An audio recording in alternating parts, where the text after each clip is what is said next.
Welcome back, guys. Game 1 is over, and we're going to jump straight into Game 2 here as we head to ESV Cloud Kingdom for this PvP. In Game 1, we saw Seiplo do kind of a one-base all-in, but it was really a reactionary one-base all-in where Socke actually tricked him with that pylon outside of his base. Yeah, you're absolutely right. Well, in Game 2, I'm not exactly sure what we're going to see from these players. We could see a Phoenix build again, but usually you don't see a build like that twice. All right, well, here we go. Let's get into the game right now. As we can see in the bottom left-hand corner is going to be the red Protoss Socke. Up in the top right-hand corner, of course, is going to be his opponent Seiplo. And I don't know if that build's going to work twice for Socke. So I really want to see what he's going to do here. I feel like that Socke knows more. He's the more experienced player. I want to say that on TLPD in the foreigner section, he's got over 1,000 tournament logged wins or tournament logged games, and I don't know how well versed Seiplo is in the tournament world. Yeah, he seems to have a little bit less experience in general, but it's hard to say, how much that really affects games. I'm not sure, for example, if... All right, stop talking, guys. Yeah, I saw the computer freeze. Yeah. You also fucked up, man. I was like, let's jump right into this speed. game. And then I'm like, guys, I still have to talk. All right. You guys gonna do the second one much shorter if you like. You just jump right into it again. Yeah, but this time you actually have to go in game, man. Yeah, man. All right, wait, where's Wolf? Wolf disappeared. I don't know where he is. He said, fuck that. He said, this is very unprofessional. Sorry. Hey, Ryan, move the mouse when you're done. Yeah.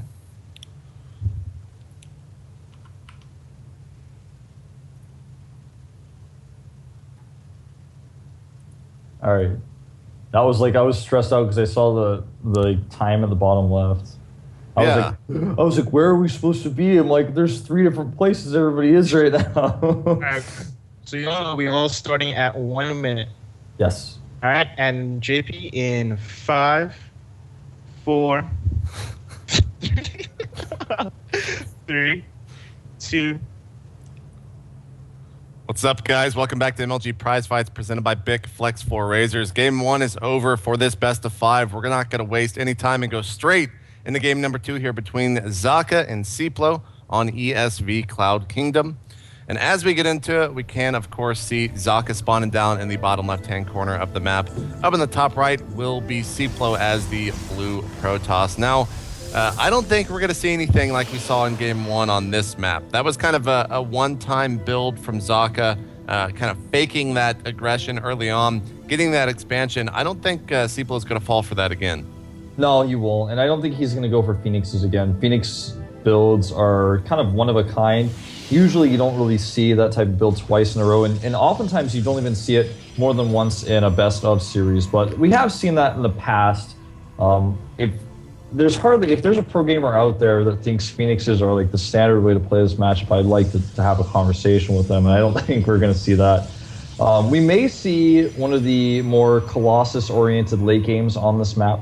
This map does have some opportunities for blink stalkers, as the third base location does have an area where you can easily blink in if you have vision of it.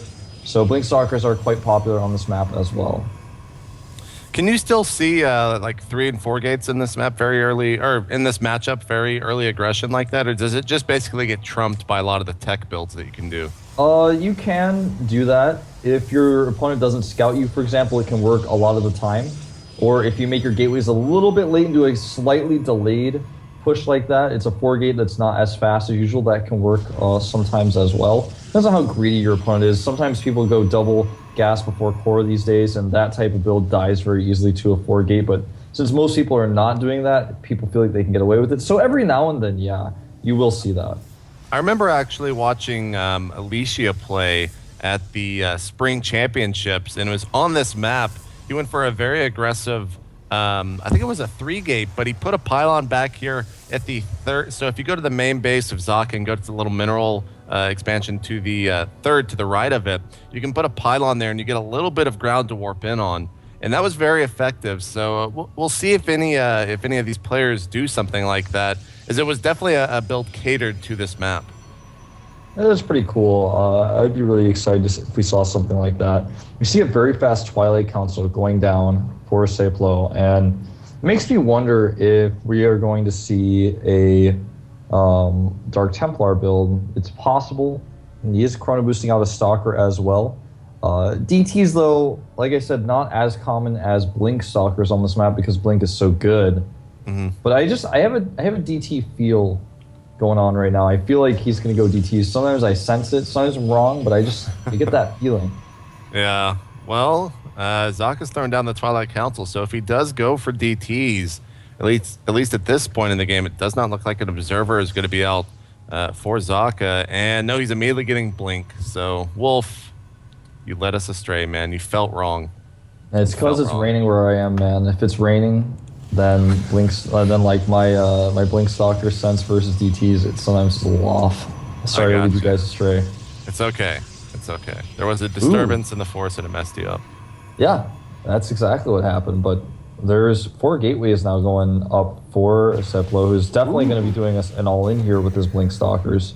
And look at that, a Dark Shrine coming down for Socke. So were you right? Like, I don't know if I can give you credit. Yeah, see, that's the thing. I didn't predict it for this one, but maybe this is why my senses were a little bit off. If both players go Twilight, it can really throw me off. I don't know. Well, right now, I was talking about how Socke is not going to have detection. Seiplo is not going to have detection of his own, but he's going to have a huge onslaught of units here pretty soon. No forward pylon just yet, though, as I think one of the probes was sniped. But he is right outside, and the probe is already halfway across the map. But Socke right now has 2 forward pylons here on the right-hand side of the map. I don't know how this is going to go down. We see a cannon coming down here for Socke, and if he can get at least 1 cannon, which he already has a pylon placed up here on the high ground, that's really going to help him out. Yeah, this is actually, I mean, he's got a forward pylon going up. The difference between these 2 players right now is that Seiplo does not have a contingency plan. Like, he's just going Blink Stalker all in with no DT detection, whereas his opponent is going DTs with an anti-DT plan. He's got the ability to make cannons. He's totally prepared. Socke's first 2 DTs may just end this game. He doesn't even have a sentry. Yeah, so Socke has no sentries at his ramp here, which means Seiplo's going to be able just to waltz right up or blink right up.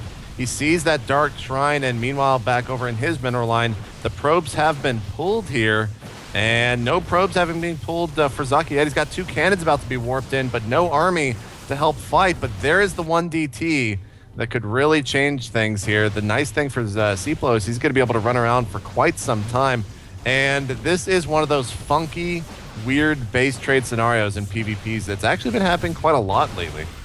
Yeah, people are going DT more often, and in this situation, he's going to try to use his Blink Stalkers perfectly, but with those cannons there, it's going to be so hard to actually finish him off. He's still mining, he can warp in more units to defend, and he won't be able to hold here. It just can't be done. It looks like Socke just wins by default. Yeah, and he's even starting to focus on the Nexus. Good game, says Seiplo. And this might be a very quick 3-0 here for Socke as he takes game 2 in this best of 5.